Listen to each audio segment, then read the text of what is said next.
คณะอักษรศาสตร์มหาวิทยาลัยแห่งชาติได้มีการเปิดเทศกาลวัฒนธรรมนานาชาติครั้งที่ 6 ประจำปี 2025 การจัดงานในครั้งนี้ถือว่าเป็นการสร้างโอกาสให้แก่บรรดานักศึกษาได้เรียนรู้ทางด้านภาษาวัฒนธรรมและสื่อสารมวลชนทั้งเป็นการสร้างเวทีให้กับบรรดานักศึกษาของลาวและต่างประเทศได้มีการแลกเปลี่ยนข้อมูลความรู้และสร้างความเข้าใจซึ่งกันและกัน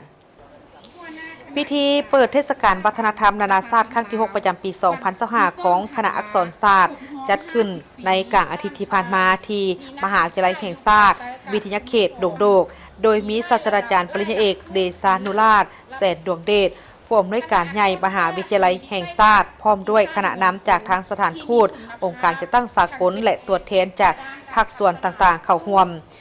ท่านปริญญาเอกนางทองมาลาโพสิทธิ์คำหัวหน้าคณะ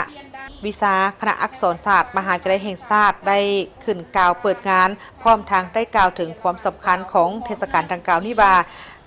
เทศกาลวัฒนธรรมนานาชาติเป็นกิจกรรมหนึ่งที่ได้จัดขึ้นเป็นประจำทุกๆปีโดยคณะอักษรศาสตร์ซึ่งมีจุดประสงค์หลักก็คือการสร้างโอกาสให้แก่บรรดานักศึกษาได้เรียนรู้ทางด้านภาษาวัฒนธรรมและสื่อสารมวลชนเป็นการสร้างเวทีให้แก่นักศึกษาลาวและต่างประเทศได้มีการแลกเปลี่ยนความรู้และความเข้าใจซึ่งกันและกันเทศกาลวัฒนธรรมนานาชาติครั้งที่ 6 ประจำปี 2025 นี้ประกอบมีหลายกิจกรรมเช่นงานวางแสดงศิลปะหัตถกรรมจาก11ท่านเวทีแลกเปลี่ยนวัฒนธรรมทางด้านอาหารการนุ่งถือภาษาปากเว้าสื่อสารมวลชนและศิลปะการแสดงจากบรรดาประเทศที่มีการเรียนการสอนอยู่ในคณะอักษรศาสตร์นักศึกษาจากคณะอักษรศาสตร์คณะภาษารัสเซียวิทยาคารป้องกันประเทศไกรสอนพวิหารโรงเรียนประจำสถานทูตรัสเซียและศูนย์วัฒนธรรมและศูนย์วิทยาศาสตร์วัฒนธรรมรัสเซียคณะอักษรศาสตร์แม่นประกอบมี10ภาควิชามี1หน่วยวิชาและมี7แผนกเสนาธิการมี3ศูนย์มีพนักงานรัฐกรทั้งหมดแม่น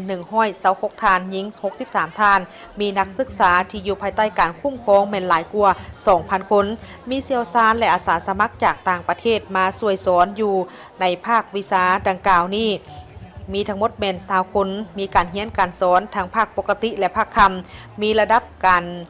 มีหลายระดับมีหลายหลักสูตรก็คือบำรุงต่อเนื่องปริญญาตรีปริญญาโทและปริญญาเอกคณะอักษรศาสตร์มีวิสัยทัศน์ที่ว่าคณะอักษรศาสตร์เป็นศูนย์กลางการศึกษาและค้นคว้าวิทยาศาสตร์ทางด้านภาษาวัฒนธรรมและสื่อสารมวลชนที่มีคุณภาพพร้อมทั้งเป็นที่ยอมรับของภาคพื้นและสากล